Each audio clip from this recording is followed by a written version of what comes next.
The palace gates have witnessed centuries of royal tradition. Unbreakable, unquestioned. Until now, Princess Leonor, Spain's future queen, has done the unthinkable. She's broken royal tradition, in a way that could change everything. But here's the twist: what looks like rebellion may actually be the beginning of a new era. For generations, Spanish royalty has walked a narrow line between duty and desire. Every step scripted, every emotion measured, every decision weighed against centuries of expectation. But Leonor, she's rewriting that script. Not out of defiance, but out of conviction. Out of love. Her journey begins quietly, no grand declaration, no public clash. Just a moment of truth in the corridors of Zarzuela Palace. As her family prepared for the next chapter of Spain's monarchy, Leonor made a private decision that would soon echo across Europe.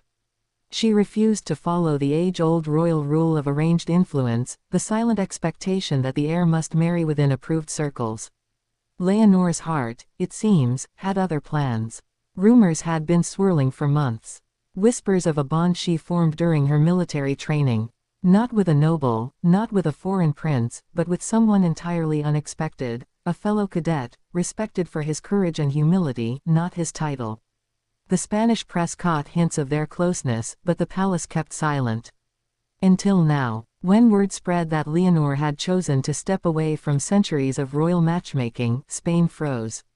Commentators called it bold, critics called it reckless. But to those who truly know her, it was simply Leonor being Leonor, brave, grounded, and human. Her decision came at a delicate time. The monarchy's image was under intense scrutiny, and every move she made was magnified by the press. Yet she stood firm. In her words, tradition should guide us, not confine us. That single sentence ignited a storm. Overnight, Leonor transformed from obedient princess to symbol of a modern monarchy. Across Spain, young people hailed her as a voice of authenticity. Older generations worried she was risking the crown's dignity. But deep inside the palace, one thing was clear: she had touched something deeper than protocol. King Felipe VI, known for his calm and caution, faced his daughter's conviction with quiet reflection. Those close to him said he saw in Leonor a mirror of his younger self, torn between duty and heart. Queen Letizia, ever protective, reportedly supported her daughter's right to choose, whispering to a confidant, "A queen who cannot be true to herself cannot lead her people with truth." But the challenge was far from over. Breaking tradition doesn't end with words, it invites consequences. Behind the ornate walls, advisors debated what this meant for Spain's future.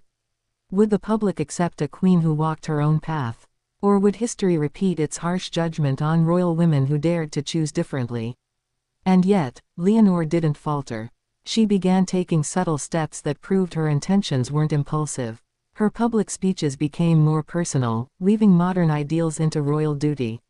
When she addressed young Spaniards in Zaragoza, her words carried the quiet weight of transformation. Loyalty is not submission. It is the courage to serve with honesty. That line became a headline across Europe. The future queen wasn't breaking the monarchy, she was redefining it. And every act since then has reflected that same resolve.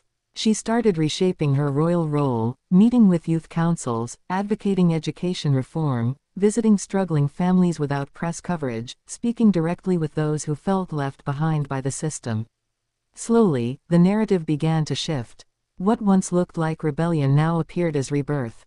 But the emotional climax came on the evening she publicly acknowledged the person beside her heart. No titles, no formal introductions, just a smile, a moment of truth, and silence that spoke louder than words. Cameras captured the sparkle in her eyes, the confidence in her step.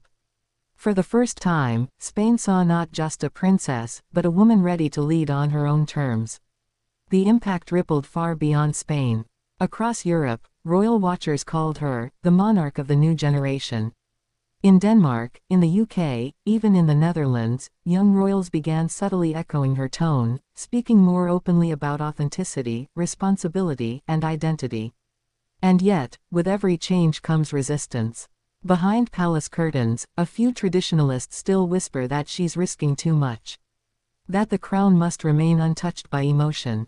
But Leonor understands what they do not. the strength of a monarchy lies not in marble walls or golden crowns, but in the people who believe in it. Her story is no longer about breaking rules, it's about building bridges between past and future.